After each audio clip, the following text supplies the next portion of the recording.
कुंज बिहारी राधा माधव कुंज बिहारी गोपी जनवल्लभा गिरिवरधारी गोपी जनवल्लभा गिरिवरधारी राधा माधव कुंज बिहारी राधा माधव कुंज बिहारी गोपी जनवल्लभा गिरिवरधारी गोपी जनवल्लभा गिरिवरधारी यशोदानन्दन व्रजनरञ्जन यमुनतीरावनचारि हरे कृष्ण कृष्ण कृष्ण हरे हरे हरे राम राम राम हरे हरे जय जय प्रभुपाद जय जय प्रभुपाद जय जय गुरुदेव गुरुदेव जय जय गुरुदेव निताय गौर हरि बोल हरि बोल हरि बोल निताय गौर हरि बोल.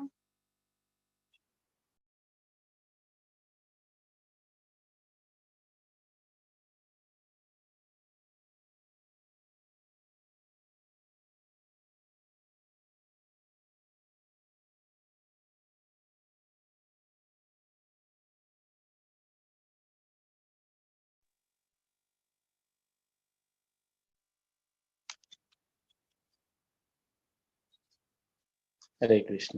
ശ്രീ രാധാഗോവിന്ദ മന്ദിർ ബാംഗ്ലൂരിന്റെ ശ്രീമദ് ഭാഗവതം ക്ലാസ്സിലേക്ക് എല്ലാവർക്കും സ്വാഗതം. നമ്മള് സ്കന്ധ 1 അധ്യായം 1 ശ്ലോകം 2. ഓം നമോ ഭഗവതേ വാസുദേവായ ഓം നമോ ഭഗവതേ വാസുദേവായ ഓം നമോ ഭഗവതേ വാസുദേവായ.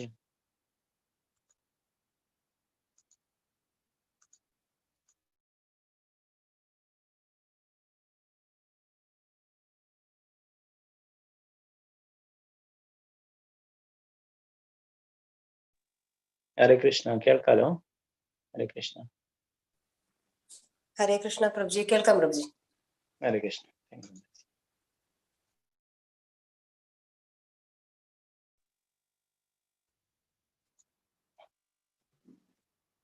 നമ്മൾ ഇന്നലെ 1-ാമത്തെ ശ്ലോകത്തിലെ ഇന്ന് 2-ാമത്തെ ശ്ലോകം.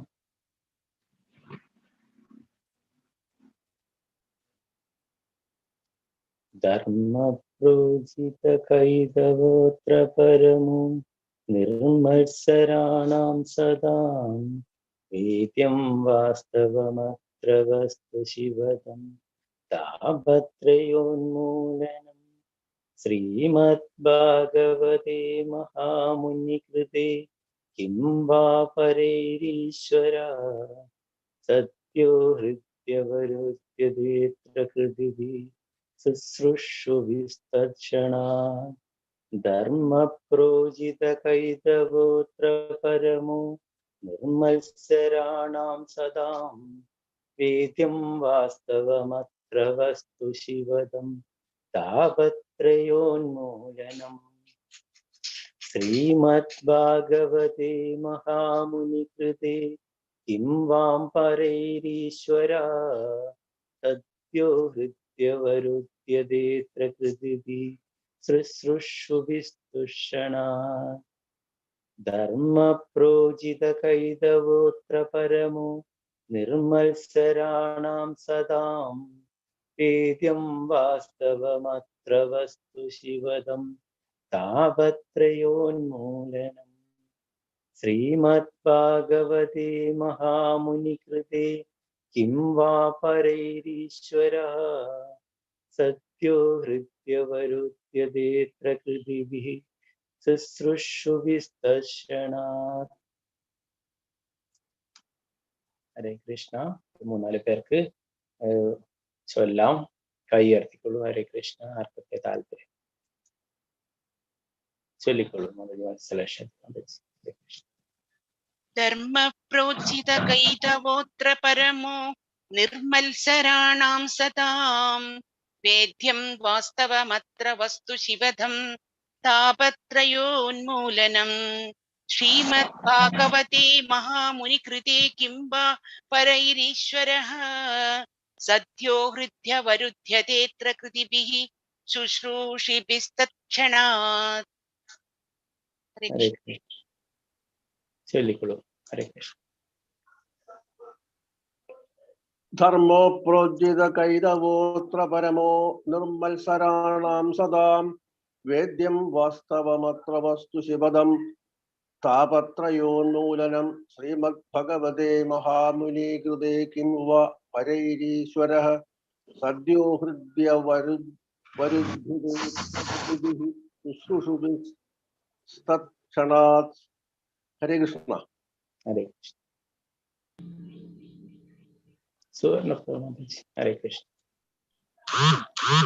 ഓം നമോ ഭഗവതേ വാസുദേവായ.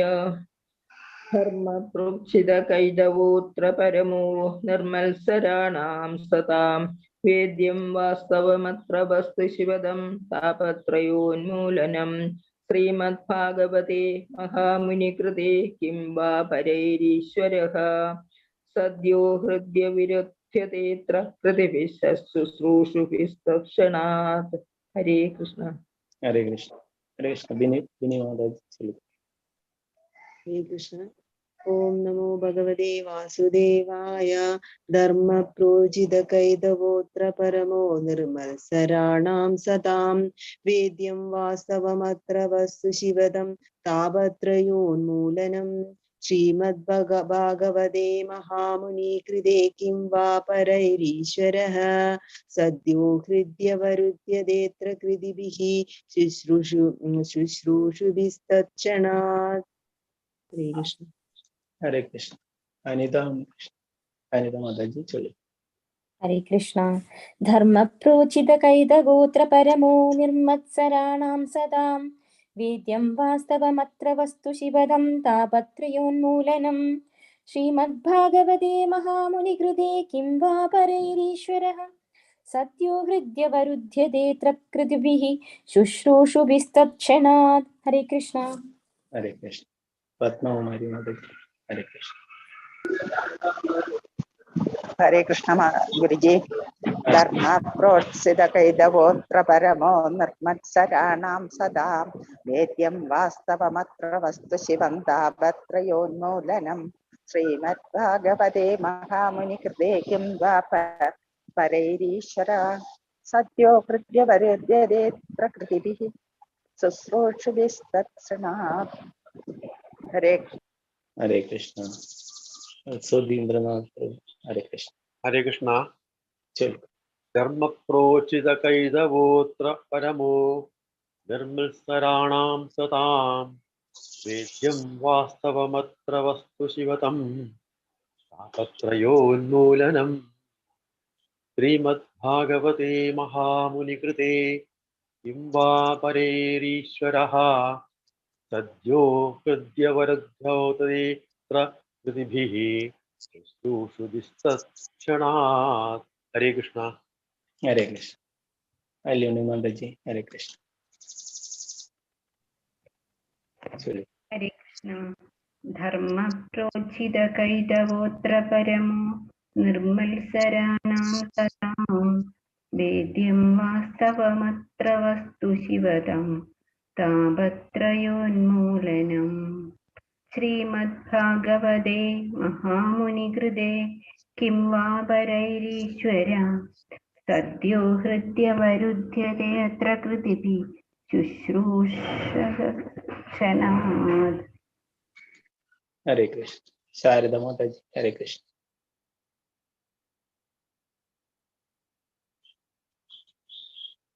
സിന്ധുറാണി മാതാജി. ഹരേ കൃഷ്ണ. ചൊല്ലിക്കൊള്ളു. ഹരേ കൃഷ്ണ. ധർമ്മ പ്രോദ്ധിത കൈതവോത്ര പരമോ നിർമത്സരാണാം സദാം വേദ്യം വാസ്തവമത്ര വസ്തുശിവദം താപത്രയോന്മൂലനം. ശ്രീമദ്ഭാഗവതേ മഹാമുനികൃതേ കിം വാ പരൈരീശ്വര സദ്യോ ഹൃദി അവരുധ്യതേത്ര ഹൃദിഭിः ശുശ്രൂഷിഭിः തക്ഷണാത്. ഹരേ കൃഷ്ണ. ഹരേ കൃഷ്ണ. ഹരേ കൃഷ്ണ പ്രഭു. ശാരദ നായർ. ചൊല്ലിക്കോളൂ. ധർമ്മ പ്രോചിത കൈതവോത്ര പരമോ നിർമ്മത്സരാണം സദാം വേദ്യം വാസ്തവം അത്ര വസ്തുശിവദം താപത്രയോന്മൂലനം. ശ്രീമദ് ഭാഗവതേ മഹാമുനികൃതേ കിം വാ പരൈരീശ്വര സദ്യോ ഹൃദ്യവരുതേ തത്ര ഹൃദിഭിः ശുശ്രൂഷഭിः തക്ഷണാത്. ഹരേ കൃഷ്ണ. ഹരേ കൃഷ്ണ. ഡോക്ടർ വിജയകുമാരി ചൊല്ലിക്കോളൂ. ഹരേ കൃഷ്ണ. ധർമ്മപ്രോക്ഷിത കൈതവോത്ര പരമോ നിർമ്മത്സരാണാം സദാം വേദ്യം വാസ്തവമത്ര വസ്തുശിവദം താപത്രയോന്മൂലനം.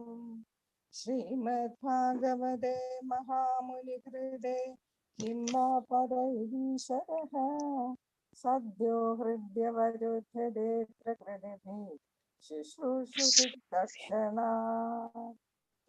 ഹരേ കൃഷ്ണ.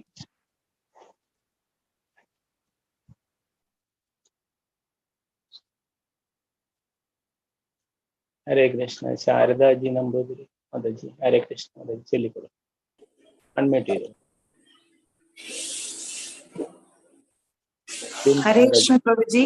ചൊല്ലിക്കോളൂ ബിന്ദു മാതാജി. ഞാൻ ബിന്ദു. ഓം നമോ ഭഗവതേ വാസുദേവായ. ധർമ്മപ്രോചിത കൈവോദേത്ര കൈവതോത്ര പരമോ നിർമ്മത്സരാണാം സദാം വേദ്യം വാസ്തവമത്ര വസ്തുശിവദം താപത്രയോന്മൂലനം. ശ്രീമദ് ഭാഗവതേ മഹാമുനീകൃതേ കിം വാ പരൈരീശ്വരഃ സദ്യോ ഹൃദ്യവരുധ്യതേത്ര കൃതിഭിः ശുശ്രൂഷിഭിः തക്ഷണാത്. ഹരേ കൃഷ്ണ. ശാരദാജി നമ്പൂതിരി മാതാജി. ഹരേ കൃഷ്ണ. ഹരേ കൃഷ്ണ. ചൊല്ലിക്കോളൂ മാതാജി. ഓം നമോ ഭഗവതേ വാസുദേവായ. ധർമ്മ പ്രോചിത കൈതവോത്ര പരമോ നിർമ്മത്സരാണാം സദാം വേദ്യം വാസ്തവമത്ര വസ്തു ശിവദം താപത്രയോന്മൂലനം. ശ്രീമദ് ഭാഗവതേ മഹാമുനികൃതേ കിം വാ പരൈരീശ്വരഃ സദ്യോ ഹൃദ്യവരുധ്യതേത്ര ഹൃദിഭിः ശുശ്രൂഷിഭിः തക്ഷണാത്. ഹരേ കൃഷ്ണ. ഹരേ കൃഷ്ണ. ഹരേ കൃഷ്ണ. നമുക്കതിന്റെ വേർഡ് ടു വേർഡ് മീനിങ് ധർമ്മ ധർമ്മം പ്രോചിത പൂർണ്ണമായും തിരസ്കരിക്കുക. കൈതവ കർമ്മഫല താല്പര്യത്താൽ ആവരണം ചെയ്യപ്പെട്ട. അത്ര ഇതിൽ പരമ പരമമായ നിർമ്മത്സരാണാം 100% പരിശുദ്ധമായ ഹൃദയത്തോടുകൂടി സദാ ഭക്തർ വേദ്യം മനസ്സിലാക്കാൻ സാധ്യമായത് വാസ്തവം യാഥാർത്ഥ്യം അത്ര ഇതിൽ വസ്തു തത്വം ശിവദം സൗഖ്യം താപത്രയ ത്രിവിധ ക്ലേശങ്ങൾ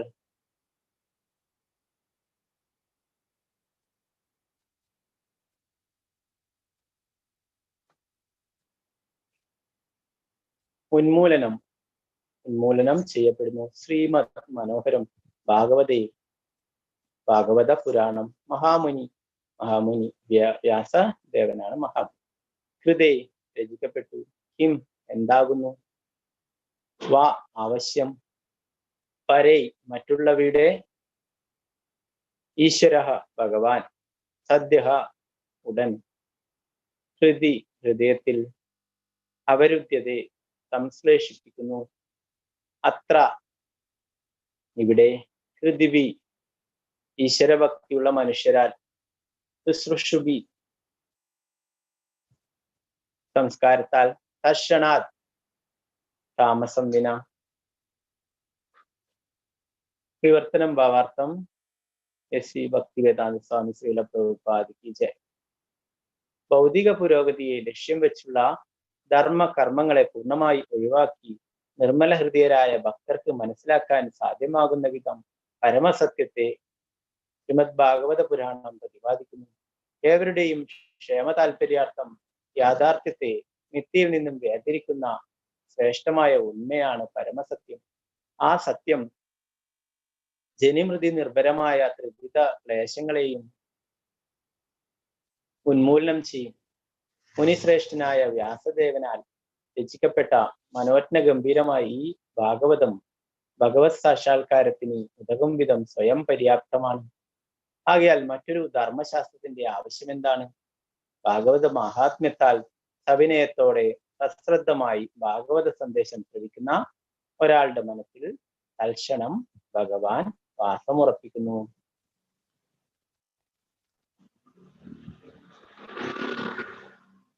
ഭാവാർത്ഥം ശ്രീ ഭക്തിവേദാന്ത സ്വാമി ശ്രീല പ്രഭുപാദിക്ക് ചെയ്യും. ഹരേ കൃഷ്ണ. ഒരു 2-3 ആൾക്കാർക്ക് ഭാവാർത്ഥം വായിക്കാം. എല്ലാ ദിവസമായിട്ട് ചാൻസ് തരാം. എല്ലാവർക്കും ഒരു ദിവസം പറ്റില്ല. നമുക്ക് മാറി മാറി ഓരോ ദിവസങ്ങളിൽ ഓരോ ആൾക്കാർക്ക് വായിക്കാം. രാമചന്ദ്ര പ്രഭുജി വായിച്ചു. ധർമ്മത്തിൽ 4 വിധ പ്രഥമ വിഷയങ്ങൾ ഉൾപ്പെടുന്നു. ദൈവഭക്തി കലർന്ന ധർമ്മകർമ്മങ്ങൾ, സാമ്പത്തിക പുരോഗതി, ഇന്ദ്രിയ സംതൃപ്തി, ഭൗതിക ബന്ധനമോചനം, അധർമ്മ ജീവിതം, മ്ലേച്ഛാവസ്ഥയാണ്. നിശ്ചയമായും മനുഷ്യ ജീവിതം ആരംഭിക്കുന്നത് ധർമാരംഭത്തിലാണ്. ഭുജിക്കുക, ശയിക്കുക, ഭയപ്പെടുക, സംയോഗിക്കുക എന്നിവ ജീവിതത്തിന്റെ ചതുർതത്വങ്ങളാണ്. മനുഷ്യർക്കും മൃഗങ്ങൾക്കും ഇവ പൊതുവായുള്ളവയാണ്. എന്നാൽ ധർമ്മം മനുഷ്യനെ അധിക കർത്തവ്യമാകുന്നു.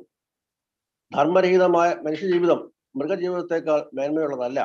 ആകയാൽ മനുഷ്യന് ഭഗവാനുമായുള്ള ശാശ്വത ബന്ധത്തെ പരാമർശിക്കുന്ന ആത്മസാക്ഷാത്കാരത്തിനെ ലക്ഷ്യം വെച്ചുള്ള ഏതെങ്കിലും മതാചാരം മനുഷ്യ സമൂഹത്തിലുണ്ട്? ഹരേ കൃഷ്ണ. ഹരേ കൃഷ്ണ. സിന്ധുറാണി മാതാജി ഹരേ കൃഷ്ണ. അൺമ്യൂട്ട് ചെയ്തു. ഹരേ കൃഷ്ണ. മാനവ സംസ്കാരത്തിന്റെ നിമ്ന അവസ്ഥയിൽ ഭൗതിക പ്രകൃതിക്ക് അതീതമായി ഭഗവാനുമായി സദാ മത്സരമുണ്ട്. അഥവാ മറ്റു തരത്തിൽ അഭിപ്രായപ്പെടുകയാണെങ്കിൽ ഇന്ദ്രിയ സംതൃപ്തിക്കായുള്ള നിരന്തര മത്സരമുണ്ട്.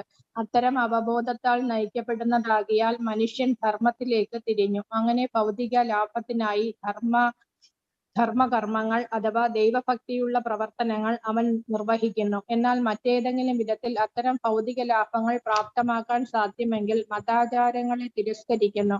ആധുനിക സംസ്കാരത്തിന്റെ അവസ്ഥ ഇതാണ്. മനുഷ്യൻ ധന അഭിവൃദ്ധനാകിയാൽ ഇന്ന് ധർമ്മത്തിലധികം താല്പര്യം അവനില്ല. ക്ഷേത്രങ്ങളും പള്ളികളും ആരാധനാലയങ്ങളും ഒക്കെ അനുഭവത്തിൽ ശൂന്യമാണ്. പൂർവ്വ പിതാമഹന്മാരാൽ പണിതുയർത്തിയ ധർമ്മ്യമായ സ്ഥലങ്ങളെ അപേക്ഷിച്ച് വ്യവസായശാലകളിലും കടകളിലും സിനിമകളിലുമൊക്കെ ജനങ്ങൾ അതീവ തൽപരരാകുന്നു. ഇതിൽ നിന്നും സാമ്പത്തിക പുരോഗതിക്കായി മാത്രം മാനവർ ധർമ്മം നിർവഹിക്കുന്നു എന്ന് പ്രായോഗികമായി തെളിയുന്നു. ഇന്ദ്രിയ പൂരണത്തിനായി സാമ്പത്തിക പുരോഗതി ആവശ്യമാണ്. പലവരും ഇന്ദ്രിയ പൂരണം അനുധാവനം ചെയ്യുകയും പരിത്രാണ വ്യാപൃതരായി പരമപുരുഷനുമായി താദാത്മ്യം പ്രാപിക്കാൻ പരിശ്രമിക്കുകയും ചെയ്യുന്നു. തൽഫലമായി ഈ അവസ്ഥകളൊക്കെ വ്യത്യസ്തങ്ങളായ സാധാരണ ഇന്ദ്രിയ പൂരണങ്ങളാണ്. ഹരേ കൃഷ്ണ. ഹരേ കൃഷ്ണ. ബിന്ദു മാതാജി ഹരേ കൃഷ്ണ. മുകളിൽ പ്രസ്താവിച്ച 4 കർമ്മങ്ങളും നിർബന്ധ നിയമങ്ങളായി ക്രമവൽക്കരിച്ച് സ്ക്രീനിൽ കാണാൻ കഴിയുന്നില്ല പ്രഭുജി? കാണാം. ക്രമവൽക്കരിച്ച് നിർദ്ദേശിക്കപ്പെട്ടിട്ടുള്ളതാകയാൽ ഇന്ദ്രിയ പൂരണത്തിനായി യാതൊരു അനാവശ്യ മത്സരവും ഉണ്ടാകുന്നില്ല. എന്നാൽ എല്ലാവിധ ഇന്ദ്രിയ പൂരണ പ്രവർത്തനങ്ങൾക്കും അതീന്ദ്രിയമാണ് ശ്രീമദ് ഭാഗവതം. ശ്രീമദ് ഭാഗവതം പൂർണ്ണമായും അതീന്ദ്രിയമാകിയാൽ മാത്സര്യ ഇന്ദ്രിയ പൂരണത്തിന് അതീന്ദ്രിയമായ പരിശുദ്ധ ഭക്തർക്ക് മാത്രമേ അത് മനസ്സിലാവുകയുള്ളൂ. ഭൗതിക ലോകത്തിൽ മൃഗങ്ങൾ തമ്മിലും മനുഷ്യർ തമ്മിലും സമൂഹങ്ങൾ തമ്മിലും രാഷ്ട്രങ്ങൾ തമ്മിലും തീവ്രമായ മത്സര്യമുണ്ട്. എന്നാൽ ഭഗവത് ഭക്തർ അപ്രകാരമുള്ള മത്സരങ്ങൾക്ക് അതീതരാണ്. ശാശ്വതവും പരമാനന്ദപ്രദവുമായ ജീവിതം നിലകൊള്ളുന്ന ഭഗവത് സന്നിധിയിലേക്ക് മടങ്ങിപ്പോകുന്ന മാർഗത്തിലുള്ളവരാകയാൽ ഭഗവത് ഭക്തർ ഭൗതികവാദികളായി മത്സരിക്കുന്നില്ല. അത്തരം അതീന്ദ്രിയവാദികൾ അസൂയ രഹിതരും നിർമ്മല ഹൃദയരുമാണ്. ഭൗതിക ലോകത്തിൽ ഏവരും മറ്റുള്ളവരോട് അസൂയാലുക്കളാകയാൽ മാത്സര്യമുണ്ടാകും. എന്നാൽ ഭഗവത് ഭക്തർ ഭൗതിക അസൂയയിൽ നിന്നും സ്വതന്ത്രം മാത്രമല്ല ഏവരുടെയും അഭ്യുദയകാംക്ഷികളുമാണ്. ആകയാൽ ഭഗവത് ഭക്തർ മാത്സര്യരഹിതമായ ഒരു സമൂഹത്തിനായി ഭഗവാനെ കേന്ദ്രമാക്കി കിണഞ്ഞു പരിശ്രമിക്കുന്നു. ഒരു സോഷ്യലിസ്റ്റ് രാജ്യത്തിൽ ഏകാധിപതി സ്ഥാനത്തേക്ക് മത്സരം ഉണ്ടാകുന്ന ആകയാൽ മത്സരരഹിതമായ സ്ഥിതി സമത്വ സമൂഹം എന്ന സമകാലികമായ സ്ഥിതി സമത്വവാദം കൃത്രിമമാണ്. വേദങ്ങളുടെ വീക്ഷണകോണിൽ അഥവാ സാമാന്യ മാനവ പ്രവർത്തനങ്ങളുടെ കാഴ്ചപ്പാടിൽ ഭൗതിക ജീവിതത്തിന്റെ അടിസ്ഥാനം ഇന്ദ്രിയ തൃപ്തിയാകുന്നു. ത്രിവിധ മാർഗങ്ങൾ വേദങ്ങളിൽ നിർദ്ദേശിച്ചിരിക്കുന്നു. ആദ്യത്തേതിൽ ഉയർന്ന ഗ്രഹങ്ങളിൽ ആരോഹണ ലാഭം പ്രാപ്തമാക്കുന്ന രണ്ടാമത്തേതിൽ അതാത് ദേവന്മാരുടെ ദേവലോകം പ്രാപ്തമാക്കുന്നതിനായി വ്യത്യസ്തങ്ങളായ ദേവന്മാരുടെ ആരാധന. മൂന്നാമത്തേതും അവസാനത്തേതുമായതിൽ നിരപേക്ഷ സത്യവും അതിനെ നിർവ്യക്തിയ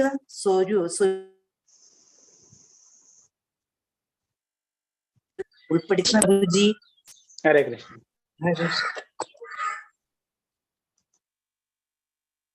പത്മകുമാരി മാതാജി ഹരേ കൃഷ്ണ വായിച്ചു. ഹരേ കൃഷ്ണ പ്രഭുജി. നിരപേക്ഷ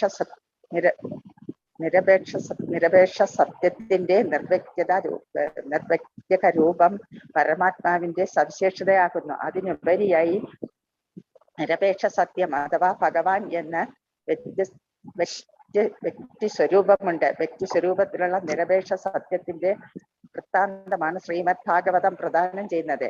നിർവ്യക്തക സാഹിത്യത്തിനും വേദങ്ങളുടെ ജ്ഞാനകാണ്ഡ വിഭാഗങ്ങൾക്കും ഉപരിയാണ് ശ്രീമദ് ഭാഗവതം പരമ ദിവ്യോത്തമ പുരുഷനായ ശ്രീകൃഷ്ണ ഭഗവാന്റെ ആരാധനയെ ശ്ലാഘിച്ച് സമർപ്പിക്കുന്നതാകയാൽ കർമ്മകാണ്ഡ വിഭാഗത്തെയും ഉപാസനകാണ്ഡ വിഭാഗത്തെയും അപേക്ഷിച്ച് അധികം ഉയർന്ന തലത്തിലാണ് ശ്രീമദ് ഭാഗവതം. അധികം മെച്ചമായ ഇന്ദ്രിയ തൃപ്തിക്കായി ഉത്തുംഗ ഗ്രഹങ്ങൾ പ്രാപ്തമാക്കുന്നതിനുള്ള മത്സരം കർമ്മകാണ്ഡത്തിൽ ദർശിക്കാം. ജ്ഞാനകാണ്ഡത്തിലും ഉപാസനാകാണ്ഡത്തിലും സമാന മത്സരങ്ങൾ ദർശിക്കാം. എല്ലാ വിഭാഗങ്ങളുടെയും സാരാംശമായ പരമപുരുഷനായ ഭഗവാനെ ലക്ഷ്യമാക്കുന്നതാകയാൽ ശ്രീമദ് ഭാഗവതം ഇവയെല്ലാം അപേക്ഷിച്ച് അത് ശ്രേഷ്ഠമാണ്. വിഭാഗങ്ങളുടെ അത്രത്തോളം സാരാംശത്തെ കുറിച്ച് മനസ്സിലാക്കാൻ ശ്രീമദ് ഭാഗവതത്തിലൂടെ ഒരാൾക്ക് സാധ്യമാകുന്നു. ശക്തികളുടെ അപേക്ഷിച്ച് രൂപങ്ങളാണ് സർവ ഉൽപ്പത്തികളും. മാത്രമല്ല തത്വം നിരപേക്ഷ സത്യമായ ഭഗവാനാകുന്നു. തത്വത്തിൽ നിന്ന് വേറിട്ട് യാതൊന്നുമില്ല. അതേസമയം ശക്തികളൊക്കെ തത്വത്തിൽ നിന്നും വിഭിന്നമാണ്. ഈ സമ്പ്രത്യയം വിരുദ്ധാർത്ഥമല്ല. ഏകകാലത്ത്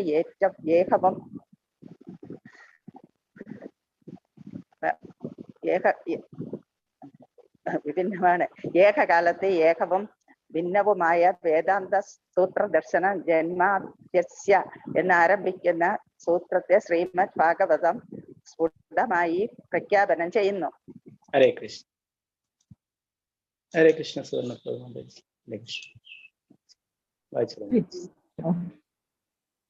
ഭഗവാന്റെ ശക്തി ഏകകാലികമായി ഭഗവാനുമായി അവിഭക്തവും അതേസമയം ഭക്തവുമാണെന്ന ജ്ഞാനം ഭഗവാന്റെ ശക്തി നിരപേക്ഷമാണെന്ന് സ്ഥിരീകരിക്കാൻ പ്രയത്നിക്കുന്ന മാനസിക വിചക്ഷണന്മാർക്കുള്ള ഉത്തരമാകുന്നു. ഈ ജ്ഞാനം പരമാർത്ഥമായി മനസ്സിലാക്കുന്ന ഒരാൾ ദ്വൈത സിദ്ധാന്തങ്ങൾ അപൂർണങ്ങളാണെന്ന് ദർശിക്കുന്നു. ഏകകാലത്ത് ഏകകവും വിഭിന്നവുമാണെന്ന തത്വത്തിൽ അധിഷ്ഠിതമായ അതീന്ദ്രിയ അവബോധ വികസനം ഒരാളെ തൽക്ഷണം തന്നെ ത്രിവിധ ക്ലേശങ്ങളിൽ നിന്നും സ്വതന്ത്രമായ അവസ്ഥയിലേക്ക് നയിക്കുന്നു.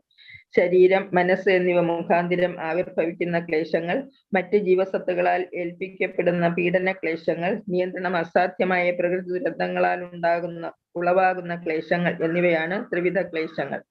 ഭഗവാനിൽ ശരണം പ്രാപിക്കുന്ന ഭക്തനിലാണ് ഭാഗവത ആരംഭം. പരിപൂർണനുമായി താതാത്മ്യം പ്രാപിക്കുന്നുവെന്ന് മാത്രമല്ല, ഭഗവാന്റെ ശാശ്വത സേവകനാണ് താനെന്ന് പൂർണ്ണ ബോധവാനുമായിരിക്കണം. ഭൗതിക സമ്പ്രത്യത്തിൽ തന്നെ ആശ്രയിക്കുന്ന സർവരുടെയും ഭഗവാനാണ് താനെന്ന് സ്വയം തെറ്റിദ്ധരിക്കുമ്പോൾ ജീവിതത്തിൽ സദാ ത്രിവിധ ഭൗതിക ക്ലേശങ്ങളാൽ പീഡിപ്പിക്കപ്പെടുന്നു. എന്നാൽ അതീന്ദ്രിയ സേവകനാണെന്ന തന്റെ യഥാർത്ഥ അവസ്ഥ മനസ്സിലാക്കുന്ന ഉടൻ തന്നെ ഭക്തൻ എല്ലാവിധ ത്രിവിധ ക്ലേശങ്ങളിൽ നിന്നും സ്വതന്ത്രനായി തീരുന്നു. ഭൗതിക പ്രകൃതിയെ അധീനതയിലാക്കാൻ പരിശ്രമിക്കുന്നിടത്തോളം കാലം ജീവസത്ത പരമപുരുഷന്റെ സേവകനായി തീരുന്നതിനുള്ള യാതൊരു സാധ്യതയുമില്ല. ശുദ്ധാവബോധത്തിൽ ആത്മീയ അനന്യതയിലാവണം ഒരാൾ ഭഗവത് സേവനം നിർവഹിക്കേണ്ടത്. ഭഗവത് സേവനത്താൽ ഒരാൾ തൽക്ഷണം തന്നെ ഭൗതിക പ്രതിബന്ധങ്ങളിൽ നിന്നും സ്വതന്ത്രനാകുന്നു. ശ്രീമദ് ഭാഗവതം വേദാന്ത സൂത്രത്തിന്റെ വ്യാസദേവ വ്യാഖ്യാനമാണ്. ശ്രീ നാരദ കൃപയാൽ ആത്മീയ പരിപക്വമടഞ്ഞ വ്യാസദേവനാൽ രചിക്കപ്പെട്ടതാകുന്നു ശ്രീമദ് ഭാഗവതം. പരമദിവ്യോത്തമ പുരുഷനായ നാരായണന്റെ നിയോഗ അവതാരമാകുന്നു ശ്രീ വ്യാസദേവൻ. ആകയാൽ അദ്ദേഹത്തിന്റെ അധികാരം ചോദ്യം ചെയ്യപ്പെടേണ്ടതില്ല. മറ്റെല്ലാ വേദസാഹിത്യങ്ങളുടെയും രചയിതാവാണെങ്കിലും മറ്റെല്ലാത്തിനും ഉപരിയായി ശ്രീമദ് ഭാഗവത അഭ്യസനത്തിന് വ്യാസദേവൻ ശുപാർശ ചെയ്യുന്നു. ദേവന്മാരെ ആരാധിക്കേണ്ട വ്യത്യസ്ത മാർഗങ്ങളും മറ്റും പുരാണങ്ങളിൽ വിശദമാക്കിയിരിക്കുന്നു. എന്നാൽ പരമപുരുഷനായ ഭഗവാനെ പ്രതിപാദിച്ചിരിക്കുന്നത് ശ്രീമദ് ഭാഗവതത്തിൽ മാത്രമാണ്. പരമപുരുഷൻ പൂർണ്ണ ശരീരവും ദേവന്മാർ ആ ശരീരത്തിലെ വിവിധ ഭാഗങ്ങളുമാകുന്നു. ആകയാൽ പരമദിവ്യോത്തമ പുരുഷനെ ആരാധിക്കുന്ന പക്ഷം മറ്റു ദേവന്മാരെ ആരാധിക്കേണ്ട ആവശ്യമില്ല തന്നെ. തൽക്ഷണം തന്നെ പരമദിവ്യോത്തമ പുരുഷൻ ഭക്തഹൃദയത്തിൽ സന്നിവേശിക്കുന്നു. ശ്രീ ചൈതന്യ മഹാപ്രഭു ശ്രീമദ് ഭാഗവതത്തെ പരിപൂർണവും കുറ്റമറ്റതുമായ പുരാണമായി പരാമർശിച്ചിരിക്കുന്നതിനാൽ ശ്രീമദ് ഭാഗവതം മറ്റുള്ള പുരാണങ്ങളിൽ നിന്നും തികച്ചും വിഭിന്നമാണ്. ഹരേ കൃഷ്ണ. ഈ അതീന്ദ്രിയ സന്ദേശം സ്വീകരിക്കുന്നതിന് ഉചിതമായ മാർഗം സവിനയമായ ശ്രവണമാണ്. അതീന്ദ്രിയ സന്ദേശ സാക്ഷാത്കാരത്തിന് വെല്ലുവിളി മനോഭാവം സഹായകമല്ല. ഉചിതമായ മാർഗനിർദ്ദേശത്തിന് ശുശ്രൂഷ എന്ന സവിശേഷ പദം ഇവിടെ ഉപയോഗിച്ചിരിക്കുന്നു. ഒരാൾ നിശ്ചയമായും ഈ അതീന്ദ്രിയ സന്ദേശ ശ്രവണത്തിന് വ്യഗ്രതയുള്ളവനാകണം. ആത്മാർത്ഥമായ ശ്രവണവാജ്ഞയാണ് പ്രഥമ യോഗ്യത. ശ്രീമദ് ഭാഗവത ശ്രവണത്തിന് ഭാഗ്യവാന്മാരായവർക്ക് താല്പര്യമുണ്ടാവില്ല. പ്രക്രിയ വളരെ സരളമെങ്കിലും പ്രയോഗം കഠിനമാണ്. നിർഭാഗ്യവാന്മാരായ ജനങ്ങൾ കാര്യവിമുഖമായ സാമൂഹ്യ രാഷ്ട്രീയ സംഭാഷണങ്ങൾ ശ്രവിക്കുന്നതിന് വേണ്ടുവോളം സമയം കണ്ടെത്തുന്നു. എന്നാൽ ശ്രീമദ് ഭാഗവത ശ്രവണത്തിനായി ഭക്തർ വിളിച്ചുകൂട്ടുന്ന യോഗത്തിൽ പങ്കെടുക്കാൻ ക്ഷണിക്കുകയാണെങ്കിൽ അവർ തൽക്ഷണം വൈമനസ്യം കാട്ടുന്നു. ചിലപ്പോഴൊക്കെ ഭാഗവത പാരായണം ജീവിതവൃത്തിയായി സ്വീകരിച്ചവർ ബാഹ്യദൃഷ്ട്യ ലൈംഗിക സാഹിത്യം എന്ന് വ്യാഖ്യാനിക്കപ്പെടുന്ന പരമപുരുഷനായ ഭഗവാന്റെ ലീലകൾ, രാസലീല ഉൾക്കൊള്ളുന്ന രഹസ്യ വിഷയങ്ങളിൽ തൽക്ഷണം ഊർജ്ജസ്വലരായി മുഴുകുന്നു. ആരംഭം മുതൽ ഭാഗവത ശ്രവണം നടത്തണമെന്ന നിർദ്ദേശമാണ് ശ്രീമദ് ഭാഗവതം വിവക്ഷിക്കുന്നത്. ശ്രീമദ് ഭാഗവത സ്വാംശീകരണത്തിന് യോഗ്യരായവരെ ഈ ശ്ലോകത്തിൽ ഇപ്രകാരം പ്രസ്താവിച്ചിരിക്കുന്നു. അനേക ധർമ്മകർമ്മങ്ങൾക്ക് ശേഷം മാത്രമാണ് ഒരാൾ ഭാഗവത ശ്രവണത്തിന് യോഗ്യനായി തീരുന്നത്. ശ്രീമദ് ഭാഗവത ശ്രവണത്തിലൂടെ പരമദിവ്യോത്തമ പുരുഷനെ പ്രത്യക്ഷമായി സാക്ഷാത്കരിക്കാമെന്ന് കാര്യകാരണ വിവേചനത്തിന് ശേഷം അഥവാ ഗുണദോഷ ചിന്തകൾക്ക് ശേഷം ബുദ്ധിമാന്മാരായ വ്യക്തികൾ മഹാമുനി വ്യാസദേവനാൽ ഉറപ്പുവരുത്തിയിരിക്കുന്നു. വേദങ്ങളിൽ പരാമർശിച്ചിരിക്കുന്ന സാക്ഷാത്കാരത്തിനുള്ള വ്യത്യസ്തങ്ങളായ അവസ്ഥകളിൽ കൂടി കടന്നു പോകാതെ തന്നെ ഈ സന്ദേശ സ്വീകരണത്തിന് താല്പര്യം കാട്ടുന്ന ഒരാൾ പരമഹംസന്റെ നിലയിലേക്ക് ആരോഹണം ചെയ്യപ്പെടുന്നു. ഹരേ കൃഷ്ണ. ഹരേ കൃഷ്ണ. Thank you Mataji. ഹരേ കൃഷ്ണ.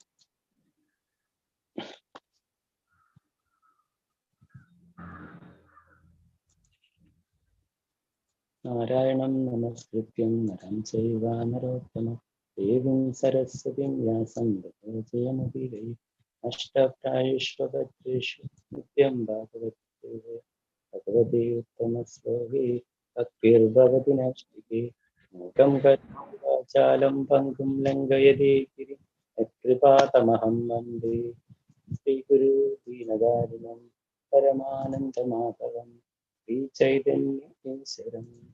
നമോ വിഷ്ണുപാദായ കൃഷ്ണപ്രഷ്ഠായ ഭൂതലേ ശ്രീമതേ ഭക്തിവേദാന്ത സ്വാമിനിധി നാമി. നമസ്തേ സരസ്വതേ ദേവേ ഗൗരവാണി പ്രചാരിണി നിർവിശേഷ ശൂന്യവാദി പാശ്ചാത്യദേശധാരി. ജയ ശ്രീകൃഷ്ണ ചൈതന്യ പ്രഭു നിത്യാനന്ദ ശ്രീ അദ്വൈത ഗദാധര ശ്രീവാസാദി ഗൗരഭക്തവൃന്ദ. ഹരേ കൃഷ്ണ കൃഷ്ണ കൃഷ്ണ ഹരേ ഹരേ ഹരേ രാമ രാമ രാമ ഹരേ ഹരേ. ഗുരുവേഗർച്ചന്ദ്രായ രാജായ ഹരേ കൃഷ്ണ കൃഷ്ണ ഭക്തായ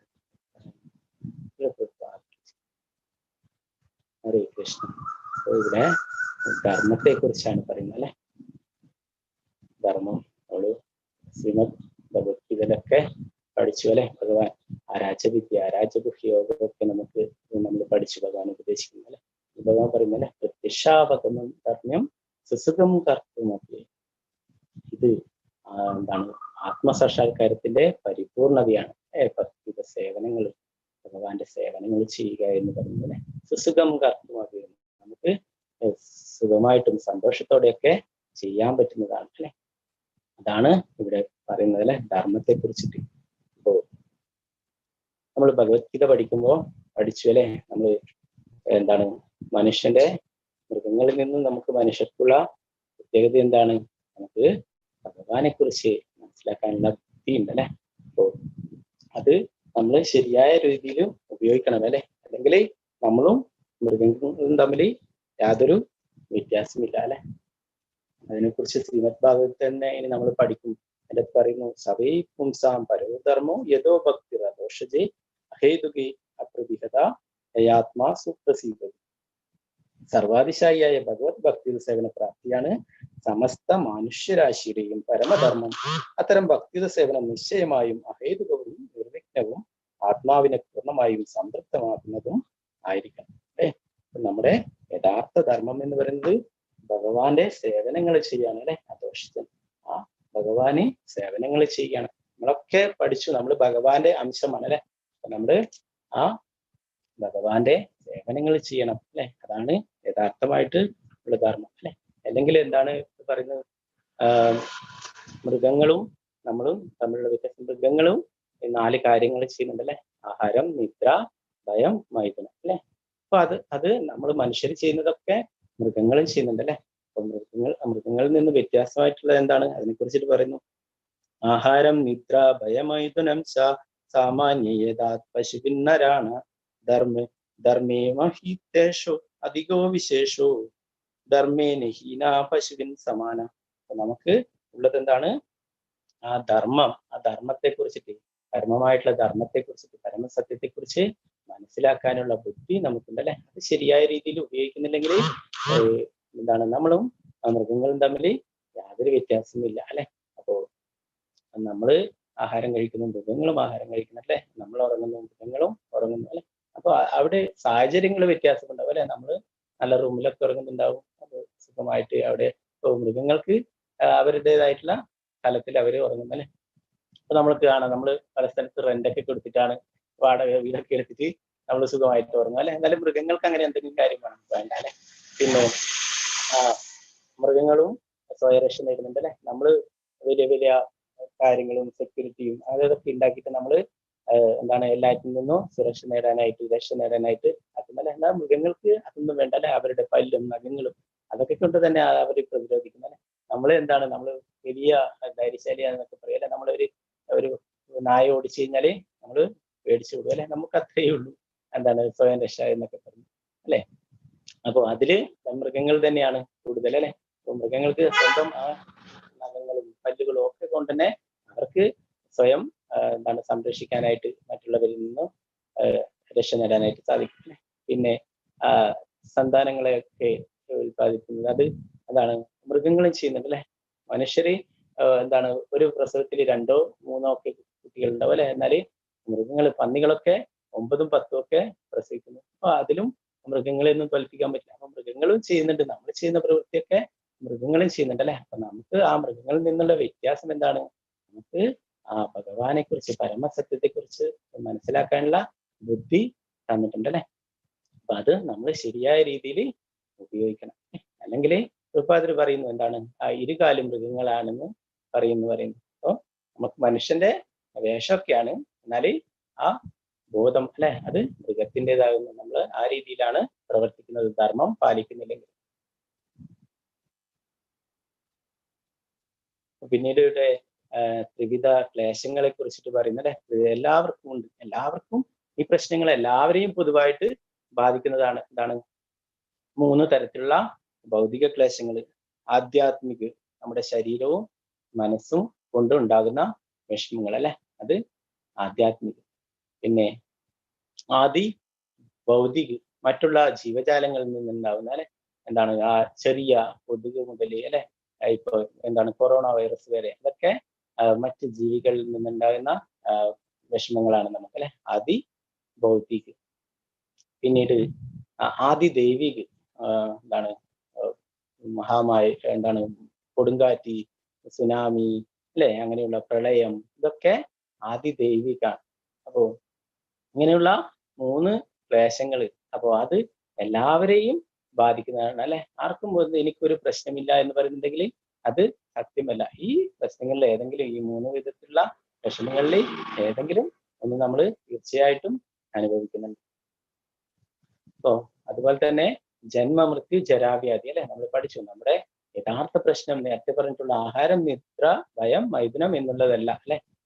അതല്ല, അതാണ് നമ്മുടെ യഥാർത്ഥ പ്രശ്നം എന്ന് വെച്ചിട്ടാണ് നമ്മൾ നിരന്തരം അതിൽ നിന്നും എന്താണ് എങ്ങനെ അത് ഇംപ്രൂവ് ചെയ്യാം എന്നതിന് വേണ്ടിയിട്ട് നമ്മൾ നിരന്തരം പരിശ്രമിച്ചു കൊണ്ടിരിക്കുന്നത് അല്ലെ. എന്നാല് ശ്രീമദ് ഭഗവത്ഗീതയിലൊക്കെ നമ്മൾ പഠിച്ചു അല്ലെ, നമ്മുടെ യഥാർത്ഥ പ്രശ്നം അതല്ല അല്ലെ. എന്താണ് പ്രശ്നം?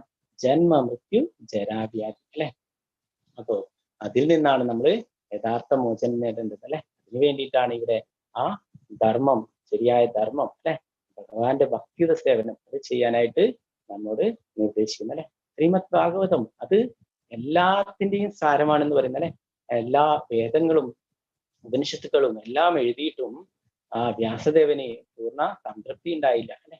അതിന്റെ കാരണം എന്താണെന്ന് നാരദമുനിയോട് ചോദിച്ചപ്പോൾ നാരദമുനി പറഞ്ഞു കൊടുക്കുന്നത് അല്ലെ, നീ ഭഗവാന്റെ ലീലകളെ കുറിച്ചും ഭഗവാന്റെ ഭക്തരുടെ ഭക്തിയെക്കുറിച്ചും അതിനെക്കുറിച്ചൊന്നും പൂർണ്ണമായിട്ടും എവിടെയും വിവരിച്ചിട്ടില്ല അല്ലെ.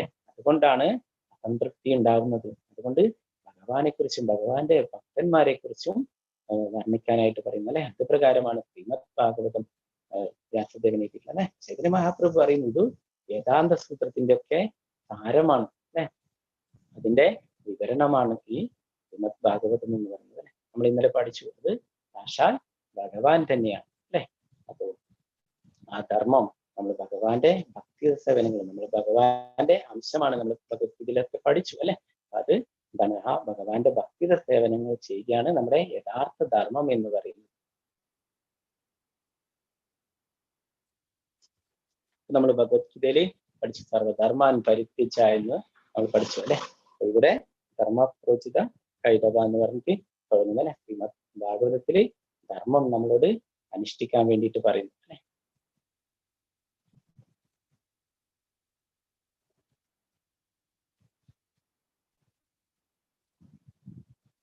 പിന്നെ നമ്മൾ ഭാഗവതം കേൾക്കേണ്ടത് അല്ലെ, അത് നമ്മൾ എന്താണ് ആ ശ്രദ്ധയോടുകൂടി കേൾക്കാനായിട്ട് പറയുന്നത് അല്ലെ. ശ്രീമദ് ഭാഗവതം ശരിയായ സ്രോതസ്സിൽ നിന്ന് നമ്മൾ ശ്രദ്ധയോടെ കേൾക്കണം എന്ന് പറയുന്നത് അല്ലെ. അതിന്റെ നിങ്ങളൊക്കെ കേട്ടിട്ടുണ്ടാവും അല്ലെ. ശ്രീമദ് ഭാഗവതം കേട്ടിട്ട് എന്താണ് ആ മോക്ഷപ്രാപ്തി ലഭിച്ചിട്ടുള്ള ദുന്ദുകാരിയുടെ കഥ അല്ലെ. ദുന്ദുകാരി അങ്ങനെയുള്ള അപമൃത്യു സംഭവിച്ചിട്ട് പ്രേതത്തിന്റെ രൂപത്തിലായിരുന്നു അല്ലെ. എങ്കിലോ അദ്ദേഹത്തിന്റെ സഹോദരനായിട്ടുള്ള ഗോകർണൻ ഭാഗവത പാരായണം ചെയ്തു അല്ലെ. അപ്പോ അതിന് എങ്ങനെയാണ് അതിന്ന് മോക്ഷം ലഭിക്കുന്നത് എന്ന് കാണാനായിട്ട് ആ ഒരു മുളയുടെ ഉള്ളിൽ വിളിക്കാൻ പറഞ്ഞല്ലേ. ശ്രീമദ് ഭാഗവതം സപ്താഹം 7 ദിവസം അത് വായിച്ചു അല്ലെ. അപ്പൊ ഓരോ ദിവസവും ഓരോ മുളയുടെ കണ്ടുപൊട്ടുകയും അല്ലെങ്കിൽ 7ാമത്തെ ദിവസം ആ മുള പൂർണ്ണമായിട്ടും വീഴുകയും അതിൽ നിന്നും എന്താണ് 4 കൈക്കുള്ള രൂപം സ്വീകരിച്ച് വൈകുണ്ഠത്തിലേക്ക് പോവുകയുണ്ടായി. അപ്പൊ ശ്രീമദ് ഭാഗവതം അത്രയും അത് കേൾക്കാൻ മാത്രമായിട്ട് ശ്രദ്ധ കേന്ദ്രീകരിച്ചു, അതിൽ തന്നെ പൂർണ്ണമായിട്ടും ശ്രദ്ധിച്ചല്ലേ. ധാരാളം ആൾക്കാർ ആ സപ്താഹത്തില് ശ്രീമദ് ഭാഗവതം കേൾക്കുന്നുണ്ടായിരുന്നു. അപ്പൊ അവരൊക്കെ അത്ഭുതപ്പെട്ടു, അവരൊക്കെ കേട്ടു. എന്നാൽ അവർക്കൊന്നും യാതൊന്നും എന്താണ് സംഭവിച്ചില്ല. എന്നാല് ആ പ്രേത രൂപത്തിലുള്ള ആ ആത്മാവിന് മോക്ഷം ലഭിക്കുകയുണ്ടായി അല്ലെ. അപ്പോ ആ ഗോകർണം പറയുന്നു, ഒരേ ഒരു കാര്യത്തിൽ മാത്രമായിരുന്നു ശ്രദ്ധ, വേറെ ഒന്നിലും മനസ്സ് പോയില്ല അല്ലെ. ശ്രീമദ് ഭാഗവതം കേൾക്കുന്നത് മാത്രമായിട്ട് അല്ലെ. ശുകദേവ് ഗോസ്വാമിയിൽ നിന്നും പരീക്ഷിത് മഹാരാജാവ് അല്ലെ 7 ദിവസം മാത്രമേ ഉണ്ടായിരുന്നുള്ളൂ അല്ലെ. അതുകൊണ്ട് തന്നെ പൂർണ്ണമായിട്ടും അതിൽ ശ്രദ്ധ കേന്ദ്രീകരിക്കുകയുണ്ടായി. നമ്മൾ ശ്രീമദ് ഭാഗവതം അത്രയും ശ്രദ്ധയോടും ഭക്തിയോടും ഒക്കെ കേൾക്കണം എന്ന് പറയുന്നത് അല്ലെ. എന്താണത്? സാക്ഷാൽ ഭഗവാൻ തന്നെയാണ് അല്ലെ. ഭഗവാനും ശ്രീമദ് ഭാഗവതം തമ്മിൽ യാതൊരു വ്യത്യാസമില്ല അല്ലെ. പിന്നീട് ഒരു കളനെ കുറിച്ച് പറയുന്നു, വൃന്ദാവനത്തിലേക്ക് പോയത് അല്ലെ. അത് നിങ്ങൾ കേട്ടിട്ടുള്ളതായിരിക്കും, അത് അറിയാത്തവർക്ക് വേണ്ടി പറയാം. എന്താണ്? ഒരിക്കലും ഭാഗവത പാരായണം നടത്തുന്നിടത്ത് ഒരിക്കലും ഒരു കള്ളൻ എത്തിപ്പെട്ടു. അദ്ദേഹം ആ തട്ടിന്റെ പുറത്ത് കളക്കാനായിട്ട് കയറിയിട്ടുള്ളതായിരുന്നു. അപ്പോൾ ശ്രീമദ് ഭാഗവതം വായിച്ചുകൊണ്ടേയിരിക്കുകയായിരുന്നു. അപ്പൊ അവിടെ ശ്രീകൃഷ്ണ ഭഗവാനെ കുറിച്ച്, വൃന്ദാവനത്തിലുള്ള ശ്രീകൃഷ്ണ ഭഗവാനെ കുറിച്ച് വർണ്ണിക്കുകയായിരുന്നു. ഭഗവാന്റെ ആ ആഭരണങ്ങളെ കുറിച്ചും ആ കിരീടത്തെ കുറിച്ചും ഒക്കെ, എന്താണ് രത്നങ്ങൾ പതിച്ച കിരീടം അല്ലെ, അങ്ങനെയുള്ള വിലപിടിപ്പുള്ള രത്നങ്ങൾ പതിച്ച മാലകൾ, ഇതിനെ കുറിച്ചൊക്കെ വർണ്ണിക്കുകയായിരുന്നു. അപ്പൊ ഇതൊക്കെ കേട്ടു കള്ളൻ വിചാരിച്ചു, ഞാൻ ഓരോ ദിവസവും ഓരോ വീട്ടിൽ പോയിട്ട് മോഷണം നടത്തണം അല്ലെ. ഇവിടെ പോയി കഴിഞ്ഞാൽ ഈ കുട്ടി എവിടെയാണുള്ളത്, ഇവിടെ പോയി കഴിഞ്ഞാൽ എനിക്ക് പിന്നീട് മോഷണമേ നടത്തേണ്ടി വരില്ല അല്ലെ. അത്രയും അമൂല്യമായിട്ടുള്ള വസ്തുക്കളാണ് എല്ലാം ഈ കുട്ടിയുടെ ശരീരത്തിലെ കഴുത്തിലും തലയിലും ഒക്കെ ഉള്ളത് അല്ലെ. അപ്പോൾ അത് അത്രയും പൂർണ്ണ ശ്രദ്ധയോടെ കേൾക്കുകയായിരുന്നു അല്ലെ. ഉദ്ദേശശുദ്ധി വേറെയാണെങ്കിലും എന്താണ്, ആ കക്കാനാണെങ്കിലും അദ്ദേഹം ആ ഭഗവാനെ വർണ്ണിക്കുന്നത് പൂർണ്ണമായിട്ടും കേൾക്കുകയുണ്ടായി. അത് എന്താണ്, അത് വെച്ചിട്ട് അദ്ദേഹം ഈ ആ ആചാര്യനോട് ചോദിച്ചു. അദ്ദേഹം ഭാഗവത പാരായണമൊക്കെ കഴിഞ്ഞിട്ട് പോകുമ്പോൾ, ഈ കുട്ടി നിങ്ങൾ നേരത്തെ വർണ്ണിച്ചില്ലേ, ആ കൃഷ്ണൻ, ആ കുട്ടി എവിടെയാണ് ഉള്ളത്, എവിടെ പോയാലാണ് കാണാൻ പറ്റുന്നത്? അപ്പോ അദ്ദേഹം വിചാരിച്ചു, ആദ്യമായിട്ടാണ് ഒരാൾ ഇങ്ങനെ ചോദിക്കുന്നത്, എവിടെ പോയാലാണ് കൃഷ്ണനെ കാണാൻ പറ്റുക അല്ലെ. അദ്ദേഹം തമാശയായിട്ട് പറഞ്ഞു, വൃന്ദാവനത്തിൽ പോയി കഴിഞ്ഞാല് അവിടെ യമുനയുടെ തീരത്തുണ്ടാവും, പശുക്കളെയൊക്കെ മേച്ച് നടക്കുന്നുണ്ടാവും, പോയാലേ കാണാൻ സാധിക്കുമെന്ന് പറയുന്നു. അപ്പോ ആ കള്ളൻ പൂർണ്ണ വിശ്വാസത്തോടെ, ആ ആചാര്യന്റെ വാക്കുകൾ കേട്ടിട്ട് പൂർണ്ണ വിശ്വാസത്തോടെ വൃന്ദാവനത്തിൽ പോയി അല്ലെ. ആ വൃന്ദാവനത്തിൽ പോവാന്ന് പറഞ്ഞാൽ തന്നെ അത് അത്രയും നല്ല ആത്മാക്കൾക്ക് മാത്രമേ സാധിക്കൂ അല്ലെ. അപ്പോ ആ കള്ളനെ അത് സാധിച്ചു. അദ്ദേഹം ഭഗവാനിൽ പൂർണ്ണമായിട്ട് വിശ്വസിച്ചു, ആ ഭഗവാന്റെ രൂപത്തെ വിശ്വസിച്ചു അല്ലെ. മായാവാദികളിൽ ഭഗവാന് രൂപമില്ല എന്ന് പറയുന്ന ആചാര്യൻ വർണ്ണിക്കുന്ന ആ ഭഗവാന്റെ രൂപം അദ്ദേഹം പൂർണ്ണമായി ഉൾക്കൊണ്ട് അത് വിശ്വസിച്ചു. അങ്ങനെ വൃന്ദാവനത്തിൽ പോയിട്ട് അവിടെ പോയിട്ട് ഇങ്ങനെ പ്രാർത്ഥിക്കാൻ തുടങ്ങി, അങ്ങനെ ഓരോരുത്തരും അന്വേഷിക്കാൻ തുടങ്ങി. അപ്പോൾ കണ്ടു കൃഷ്ണനും ബലരാമനും കാലികളൊക്കെ മേച്ചിട്ട് വരുന്നു. അപ്പോൾ അദ്ദേഹം ഒളിഞ്ഞു നിന്ന് നോക്കി, ആ ആചാര്യം പറഞ്ഞിട്ടുള്ള അതേപോലെ ധാരാളം ആഭരണങ്ങളൊക്കെ ധരിച്ചിരിക്കുന്നു. ആ കള്ളൻ വിചാരിച്ചു, ഈ കുട്ടിയുടെ അമ്മ എന്ത് ബുദ്ധിയില്ലാതെ പ്രവൃത്തി ചെയ്യുന്നത്, ഇത്രയും ആഭരണങ്ങളൊക്കെ ഇട്ടിട്ട് ഏതെങ്കിലും കുട്ടികളെ പുറത്തേക്ക് വിടുവോ? എന്നെ പോലുള്ള കള്ളന്മാരൊക്കെ എല്ലാം എടുത്തു കൊണ്ടുപോയില്ലേ എന്ന് ധരിച്ചു.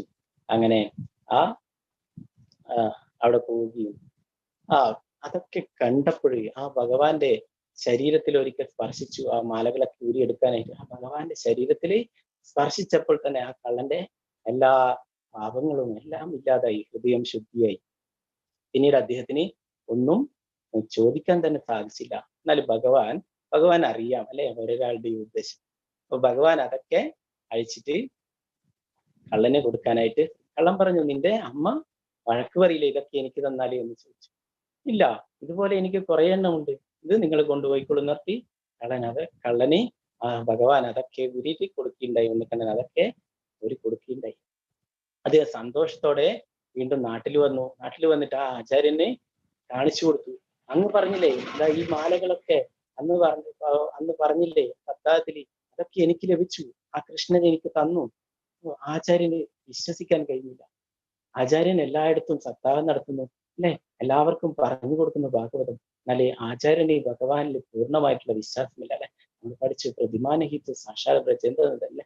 നമ്മളെ വീട്ടിലായാലും അമ്പലത്തിലായാലും ആ വിഗ്രഹ രൂപത്തിലുള്ളത് അത് സാക്ഷാമൂർത്തിയായിട്ട് ഭഗവാന്റെ അവതാരമാണ് അല്ലെ, അത് ഭഗവാൻ തന്നെയാണ് അല്ലെ. അപ്പൊ ആ പൂർണ്ണ വിശ്വാസം അദ്ദേഹത്തിന് പൂർണ്ണമായിട്ടുള്ള വിശ്വാസം. എന്നാൽ കള്ളന് ഭഗവാന്റെ പൂർണ്ണ വിശ്വാസം ഉണ്ടാവും. അവിടെ പോയാൽ എനിക്ക് കൃഷ്ണനെ കാണാൻ പറ്റുമെന്നുള്ള പൂർണ്ണ വിശ്വാസം ഉണ്ടായിരുന്നു അല്ലെ. അപ്പൊ അതുകൊണ്ട് തന്നെ ഭഗവാന്റെ അനുഗ്രഹം ലഭിക്കുകയുണ്ടായി. അപ്പൊ ആ ആഭരണങ്ങളൊക്കെ കാണിച്ചപ്പോൾ ആ ആചാര്യൻ അത്ഭുതപ്പെട്ടു. ഇത് ഞാൻ വർണ്ണിച്ചപ്പോഴുള്ള ആഭരണങ്ങൾ തന്നെ കൃഷ്ണന്റെ തന്നെയാണ്, ഇതെങ്ങനെ ഇദ്ദേഹത്തിന് കിട്ടി? അങ്ങനെ അദ്ദേഹത്തെയും കൂട്ടിയിട്ട് ആചാര്യനെയും കൂട്ടിയിട്ട് കള്ളൻ വീണ്ടും വൃന്ദാവനത്തിലേക്ക് പോവുകയുണ്ടായി. അപ്പോ അങ്ങനെ ആ ആചാര്യൻ കുറെ പ്രാർത്ഥിച്ചിട്ടും ഭഗവാന്റെ ദർശനം ലഭിച്ചില്ല. അവസാനം ആ കള്ളൻ തന്നെ പ്രാർത്ഥിച്ചു, എന്റെ സുഹൃത്തിന് കൂടി ദർശനം നൽകണം. അപ്പോൾ ഭഗവാൻ പറഞ്ഞു, നിനക്ക് ഭഗവാനിൽ പൂർണ്ണമായിട്ടുള്ള വിശ്വാസം ഉണ്ടായിരുന്നു അല്ലെ. എന്നാലേ ഇദ്ദേഹത്തിന് ആചാര്യന് അദ്ദേഹം സപ്താഹമൊക്കെ നടക്കുന്നതിൽ പൂർണ്ണമായിട്ടുള്ള വിശ്വാസം ഉണ്ടായിരുന്നില്ല എന്ന്. അപ്പോ നമുക്ക് ശ്രീമദ് ഭാഗവതം അല്ലെ, ആ ഭഗവാൻ തന്നെയാണ് അല്ലെ. ഭഗവാന്റെ ഭഗവാനെ കുറിച്ച് ഭക്തന്മാർ പറയുന്ന ഇതൊക്കെയാണ് ശ്രീമദ് ഭാഗവതത്തിൽ അല്ലെ. അതിൽ നമുക്ക് പൂർണ്ണമായിട്ടുള്ള വിശ്വാസം വേണം. അല്ലെ ഭഗവാന്റെ വാക്കുകൾ, ഭഗവാന്റെ ഉപദേശങ്ങളിൽ തീർച്ചയായിട്ടും നമുക്ക് വിശ്വാസം വേണം അല്ലെ. എങ്കിൽ നമുക്ക് കൂടുതൽ ഭക്തിയിലേക്ക് ഉയരാനും അവസാനം തിരിച്ച് ഭഗവാന്റെ അടുത്തേക്ക് എത്താനും സാധിക്കും അല്ലെ. നമ്മൾ ഭഗവത്ഗീത പഠിച്ചു. ഇതൊക്കെ ഭഗവാന്റെ ജന്മകർമ്മചമേതികം, ഭഗവാന്റെ ലീലകളും ഭഗവാന്റെ അവതാരങ്ങളും ഒക്കെ എന്താണ് ദിവ്യമാണ് അല്ലെ. അത് നമ്മൾ പൂർണ്ണമായിട്ടും മനസ്സിലാക്കിയാണ് ഭഗവാൻ പറയുന്നു അല്ലെ. തീർച്ചയായിട്ടും ഭഗവത്ഗീതത്തിലെത്തും. വീണ്ടും ഈ എന്താണ് ദുഃഖാലയമായിട്ടുള്ള ഈ ഭൗതിക ലോകത്തിൽ വീണ്ടും നമ്മൾ പിറക്കേണ്ടി വരില്ല അല്ലെ. നമ്മളൊക്കെ ആ ധർമ്മം അല്ലെ, എന്താണ് ഭഗവാന്റെ ഭക്തിയുടെ സേവനങ്ങൾ ചെയ്യുക എന്നുള്ളതാണ് നമ്മുടെ യഥാർത്ഥ ധർമ്മം അല്ലെ. ജീവേര സ്വരൂപ ഹോയി നിത്യേര കൃഷ്ണദാസൻ, അതാണ് നമ്മുടെ യഥാർത്ഥമായിട്ടുള്ള പൊസിഷൻ. നമ്മൾ ഇന്ന് മറ്റാരുടെയൊക്കെ ദാസന്മാരാണ് അല്ലെ. നമ്മൾ ഓഫീസിൽ പോയി കഴിഞ്ഞാൽ ബോസിന്റെ ദാസൻ അല്ലെ, സെർവന്റ്. പിന്നെ വീട്ടിൽ വന്നു കഴിഞ്ഞാൽ ഭാര്യ ഭർത്താവിന്റെ അല്ലെ സേവകൻ അല്ലെ, മക്കളുടെ അച്ഛനമ്മമാരുടെ അല്ലെ, അങ്ങനെയൊക്കെയാണ് നമ്മൾ ഇന്നുള്ളത്. എന്നാൽ നമ്മുടെ യഥാർത്ഥമായിട്ടുള്ള പൊസിഷൻ എന്താണ്? ജീവേര സ്വരൂപമായ നിത്യേര കൃഷ്ണൻ, നമ്മൾ ഭഗവാന്റെ നിത്യദാസനാണ് എന്നുള്ളതാണ് നമ്മുടെ യഥാർത്ഥമായിട്ടുള്ള ആ പൊസിഷൻ അല്ലെ. അപ്പൊ നമ്മൾ എപ്പോഴും ഭഗവാന്റെ സേവനങ്ങൾ ചെയ്യാം. അതാണ് നമ്മുടെ യഥാർത്ഥമായിട്ടുള്ള ധർമ്മം അല്ലെ. ഹരേ കൃഷ്ണ കൃഷ്ണ കൃഷ്ണ ഹരേ ഹരേ, ഹരേ രാമ രാമ രാമ ഹരേ ഹരേ. ശ്രീമദ് ഭാഗവതം കി ജയ, ശ്രീ പ്രഭുപാദ് കി ജയ. ഹരേ കൃഷ്ണ. ഇന്ന് എടുത്ത ഭാഗങ്ങളിലെ ആർക്കെങ്കിലും എന്തെങ്കിലും സംശയങ്ങൾ ഉണ്ടെങ്കിൽ അൺമ്യൂട്ട് ചെയ്തിട്ട് ചോദിക്കാം. ഹരേ കൃഷ്ണ.